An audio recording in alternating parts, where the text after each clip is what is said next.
Hello everyone, welcome to Jharkhand Pathshala. आज हम लोग क्लास 12 का जो हिस्ट्री है, बुक 1 का लेसन 2 देखेंगे, यानी चैप्टर 2 है, पार्ट 2 है ये। इससे पहले हम लोगों ने ईंटें, मनके तथा अस्थियों के बारे में पढ़ा, हड़प्पा सभ्यता के बारे में जाना। ठीक है, इसमें हम लोग बात करेंगे राजा, किसान और नगर के बारे में, यानी आरंभिक टाइम के जो राज्य और अर्थव्यवस्था है उस पर हमारा ध्यान होगा। और जो समय काल है इसका वो है 600 ईसा पूर्व से लेकर के 600 ईस्वी तक। चलिए हम लोग वीडियो को शुरू करते हैं। चैनल पे नए हो तो सब्सक्राइब कर देना, लाइक कर देना और दोस्तों के साथ शेयर भी जरूर कर देना। ये एक संक्षिप्त नोट्स है जहाँ पे हम ये पता करने की कोशिश करेंगे कि इस चैप्टर में पढ़ना क्या है, कौन कौन से महत्वपूर्ण क्वेश्चंस एग्जाम में पूछे जाएंगे, उस पर हमारा ध्यान होगा। इसके बाद हम लोग इसका किताब रीडिंग भी करेंगे और फिर इसका क्वेश्चन आंसर भी करेंगे। मेरे वेबसाइट झारखंड पाठशाला में क्वेश्चन आंसर लिख करके डाल दिया हूँ। एमसीक्यू क्वेश्चन भी आपको मिल जाएंगे, लॉन्ग शॉर्ट सभी मिल जाएंगे। आप गूगल पे जाकर के सर्च करें झारखंड पाठशाला, आपको फर्स्ट में ही हमारा वेबसाइट मिल जाएगा। देखिए, सबसे पहला जो इम्पोर्टेंट यहाँ पे हम देखेंगे वो है जेम्स प्रिंसेप। आपको पता होना चाहिए कि सम्राट अशोक जो हैं उनके अभिलेखों को सर्वप्रथम पढ़ने का श्रेय जो है जेम्स प्रिंसेप को जाता है, इसीलिए ये नाम बहुत ही महत्वपूर्ण है। इसको आप दिमाग में नोट कर लीजिएगा, डाल लीजिए इसको आप। समय जो है वो 1830। ये भी पूछा जा सकता है कि अशोक के अभिलेख को पढ़ने सर्वप्रथम कब पढ़ा गया था, तो 1830 याद रखिएगा। किसने? जेम्स प्रिंसेप ने। ठीक है, अशोक का जो अभिलेख है उसमें 2 प्रकार की लिपि का प्रयोग है, ब्राही और खरोष्टी। एक और लिपि का जिक्र आता है जो कि है अरमाइक। फिलहाल अभी हम यहाँ पे ब्राही और ब्राह्मी और खरोष्टी के बारे में बात करेंगे। तो क्वेश्चन पूछा जाता है कि अशोक के अभिलेख में प्रयोग किए गए 2 लिपियों का नाम लिखें। एग्जाम में क्वेश्चन आता है, तो एक है ब्राह्मी और दूसरा है खरोष्टी। याद रखिएगा इस चीज को। और ये ब्राह्मी और खरोष्टी को सर्वप्रथम किसने पढ़ा था? जेम्स प्रिंसेप ने। ठीक है, अशोक के अभिलेख में ये लिपि का प्रयोग किया गया। ये लिपि को 1830 में सर्वप्रथम जेम्स प्रिंसेप ने किया था। 6ठी शताब्दी ईसा पूर्व ये जो समय है, ठीक है, 6ठी शताब्दी ईसा पूर्व ये जो टाइम है इसे बहुत ही महत्वपूर्ण माना गया। कारण ये वही टाइम है जिस समय भारत में आरंभिक राज्य और नगरों का विकास स्टार्ट हुआ था, लोहा का प्रयोग स्टार्ट हुआ था और सिक्कों का प्रचलन जो था वो स्टार्ट हुआ था। इस कारण से 6ठी शताब्दी ईसा पूर्व जो समय है ये हमारे लिए बहुत ही इम्पोर्टेंट है। इस समय भारत में 16 महाजनपदों का उदय हुआ था। अगर आपको नहीं पता है कि महाजनपद क्या होते तो मैं आपको बता देता हूँ कि भारत में कई सारे छोटे छोटे राज्य क्षेत्र होते थे जहाँ पे एक राजा शासन करता था। उस राजा को ही जनपद कहा जाता था। अब आप जरा समझ जाइए कि कई सारे जनपद का भी एक महाजनपद होता था जिसके अंदर कई सारे राजा और राज्य क्षेत्र आते थे। तो उस प्रकार से उस टाइम भारत पर 16 महाजनपद थे, यानी बहुत बड़ा शासन क्षेत्र जिसके अंदर कई सारे राज्य क्षेत्र और छोटे छोटे राजा आते थे। और ये जो 16 महाजनपद था इसमें भी सबसे शक्तिशाली मगध था। तो मगध के बारे में आपको विशेष करके इस अध्याय में ध्यान देना है कि मगध के शक्तिशाली होने के पीछे क्या कारण थे, मगध के पतन के पीछे क्या कारण थे, वहाँ की शासन व्यवस्था कैसी थी, कौन कौन से वंश ने आकर के यहाँ पे शासन किया। ये सारे इंपॉर्टेंट क्वेश्चन बनते हैं इस अध्याय से।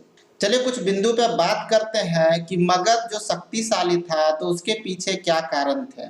मैं यहाँ पे शॉर्ट में आपको बताऊंगा, क्वेश्चन आंसर में पहले ही आप लोग को लिख करके उपलब्ध करा चुका हूँ और एक बार किताब को हम लोग पढ़ लेंगे। पहला कारण, यहाँ की भूमि जो थी बहुत ही ज्यादा उपजाऊ थी, क्योंकि मगध में नदियों की कमी नहीं थी। खास करके यहाँ पे गंगा नदी जो थी वो उसकी जो क्षेत्र थी, वहाँ की जो भूमि थी बहुत ही ज्यादा उपजाऊ थी और इस कारण से मगध क्षेत्र में कभी भी खाद्य संकट नहीं आई थी और यहाँ के लोग जो थे वो समृद्ध हो चुके थे।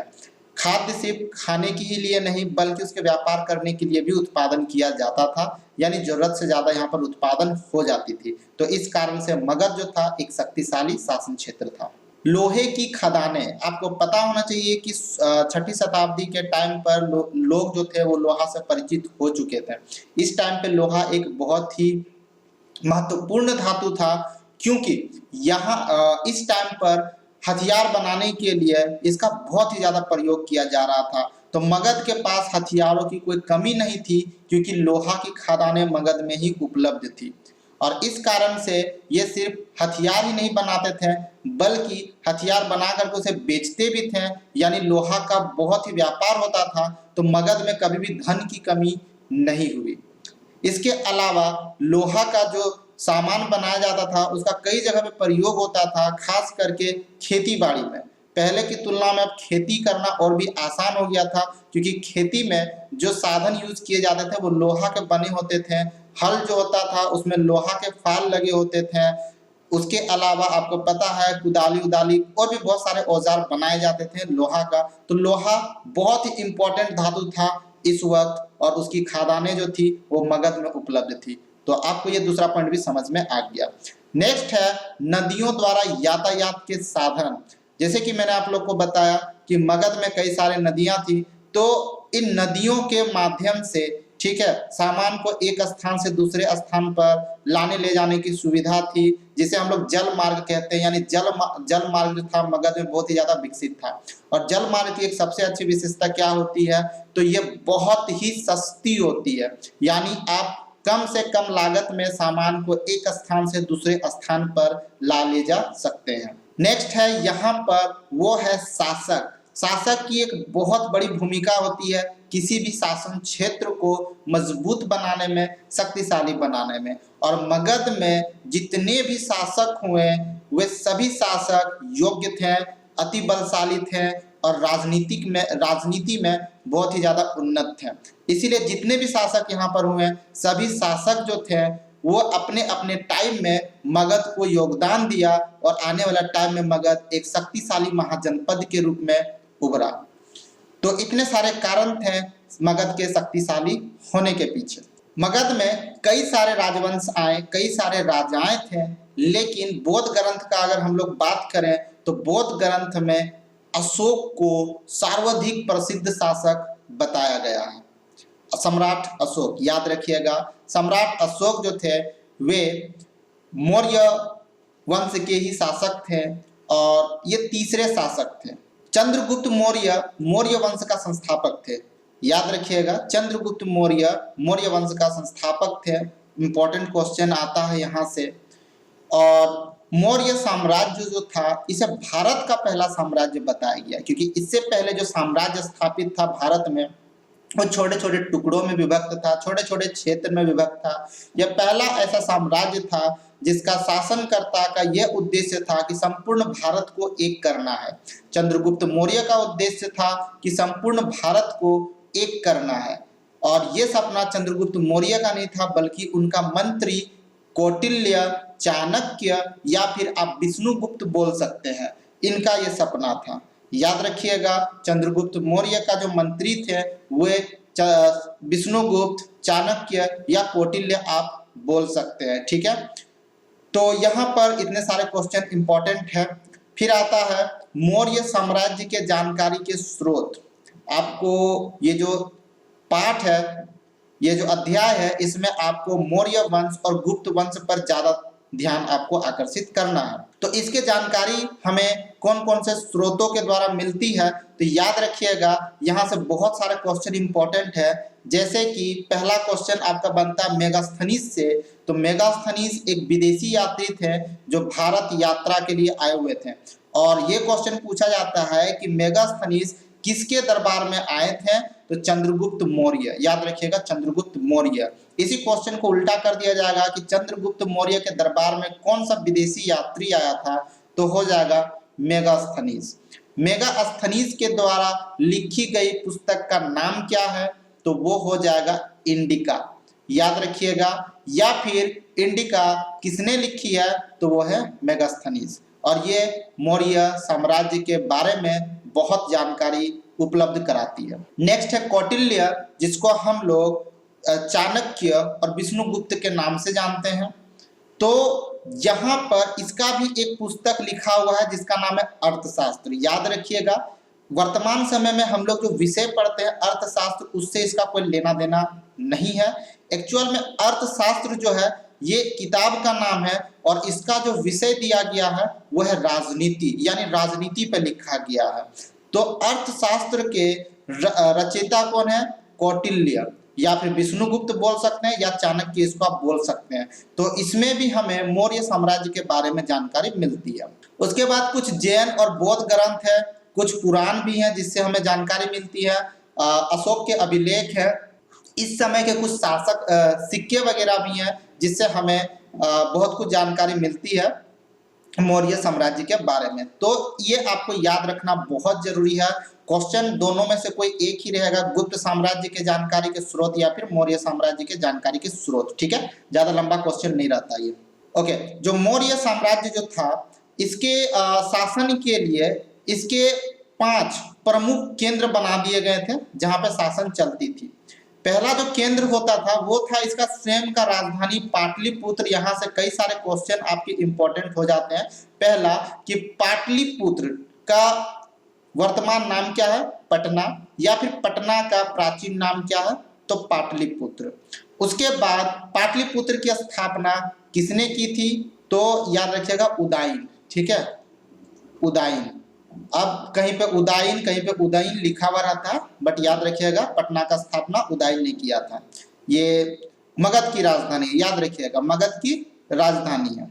उसके अलावा इसके राजधानी के अलावा शासन क्षेत्र को 4 प्रांत में विभक्त कर दिया गया था, तक्षशिला, उज्जैनी, तोसाली और स्वर्णगिरी। ठीक है, हम लोग मौर्य साम्राज्य के शासन व्यवस्था के बारे में जब पढ़ेंगे तब इसका हम लोग अलग से अध्ययन करेंगे। इसका केंद्रीय प्रशासन, नगरीय प्रशासन और प्रांतीय प्रशासन, ये सब के बारे में हम लोग अलग से क्वेश्चन आंसर करेंगे, तब डिटेल से जानेंगे।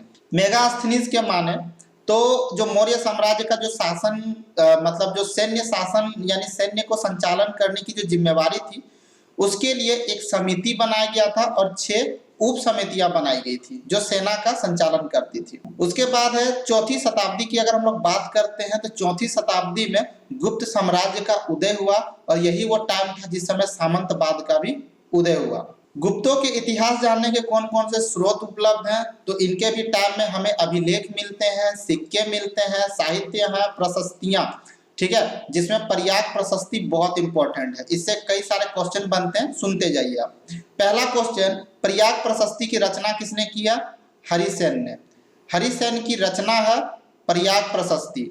फिर है पर्याय प्रशस्ति से किसकी जानकारी मिलती है? समुद्रगुप्त की।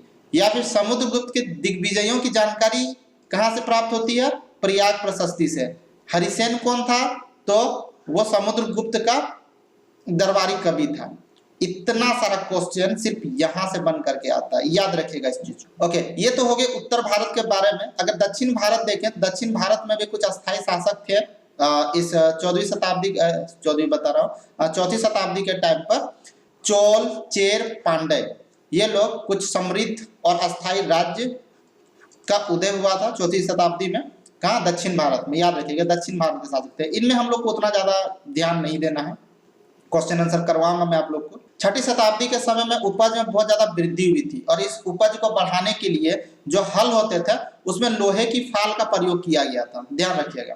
उसके बाद यहाँ पे 6वीं शताब्दी ईसा पूर्व में पूर्व से, ठीक है, यानी 600 BC से लेकर के 600 CE तक व्यापार के लिए सिक्कों का प्रचलन हुआ। इससे विनिमय और भी आसान होगी। विनिमय क्या होता है? लेन देन, खरीद बिक्री जो है, तो ये आसान हो गया जब सिक्कों का प्रचलन स्टार्ट हुआ था। राजा जो है उच्च स्थिति प्राप्त करने के लिए देवी देवताओं के साथ जुड़ना स्टार्ट हो गए थे। देवी देवताओं के साथ जुड़ रहे थे ये, ताकि जनता का वो समर्थन प्राप्त कर सके। 2वीं शताब्दी में और भी कई सारे हमें अभिलेख मिलते हैं, छोटे छोटे अभिलेख मिलते हैं।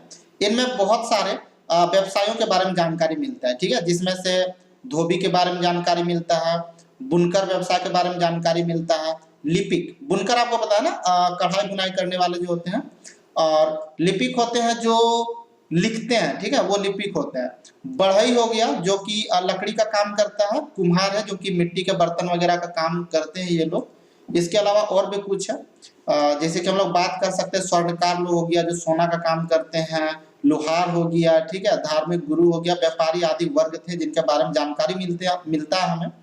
और यहाँ पे इस चीज को ध्यान दीजिएगा, उत्पादक और व्यापारियों का संघ या श्रेणी इसको आप बोल सकते हैं, इसका भी जिक्र मिलता है।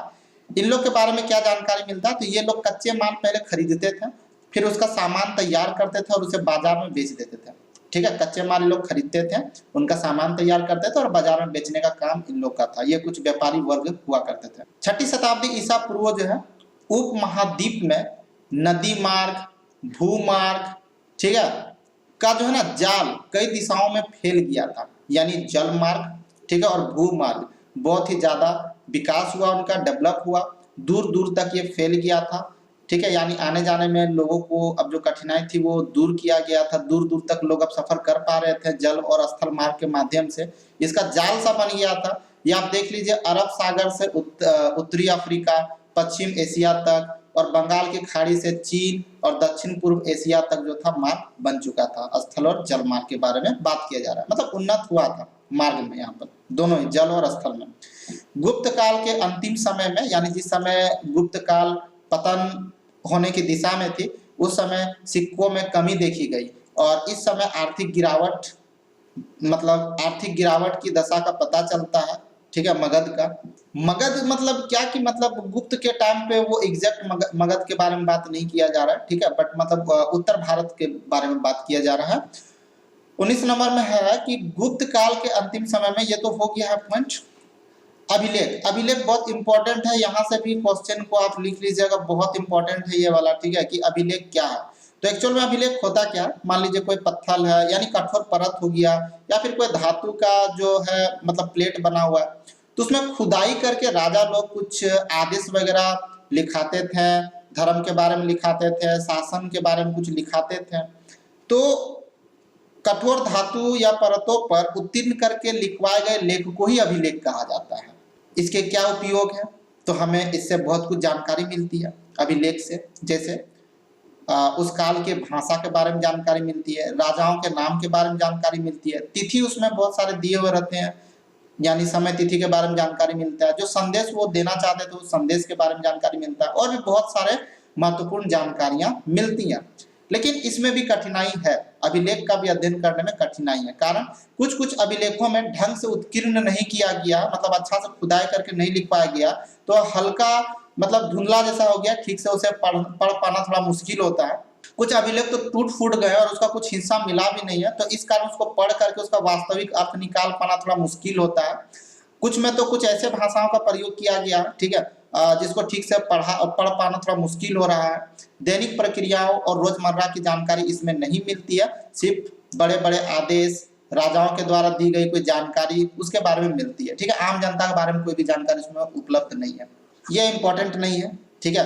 कुषाण के बारे में थोड़ा बहुत जानकारी आपको यहाँ पे पढ़ना पड़ेगा। तो कुषाण लोग जो थे स्वयं को देवतुल्य मानते थे, इसीलिए अपने नाम के आगे लोग देवपुत्र लिखते थे, ठीक है। और ये जो था संभवतः चीन के शासकों से प्रेरित होकर के ये लिखते थे, क्योंकि चीन के शासक भी जो थे खुद को स्वर्गपुत्र मानते थे। वो कुषाण शासकों के राजधर्म को जानने के सर्वोत्तम प्रमाण जो है ना वो सिक्का है और मूर्तियां हैं। यहाँ पर कुछ इस तरह का इंपॉर्टेंट नहीं है। तो कई सारे यहाँ पर क्वेश्चंस हैं, बट इस क्वेश्चन के लिए मैं अलग से आप लोगों को क्वेश्चन आंसर वाला जो है ना सीरीज बना दूंगा। जैसे मैं इकोनॉमिक्स का बना रहा हूँ, उसी तरह मैं हिस्ट्री, पॉलिटिकल, ये सब का भी मैं आप लोग को बना दूंगा, और किताब का भी एक बार मैं आप लोगों के लिए पढ़ दूंगा, ताकि किताब से भी कोई भी क्वेश्चन हो अगर हो तो वो छूटे ना आप लोगों के लिए। चैनल को सब्सक्राइब जरूर कर लीजिएगा, वीडियो को लाइक कर दीजिएगा, दोस्तों के साथ शेयर कर दीजिएगा। फिर से मिलते हैं नए वीडियो के साथ, तब तक के लिए जय हिंद, जय भारत।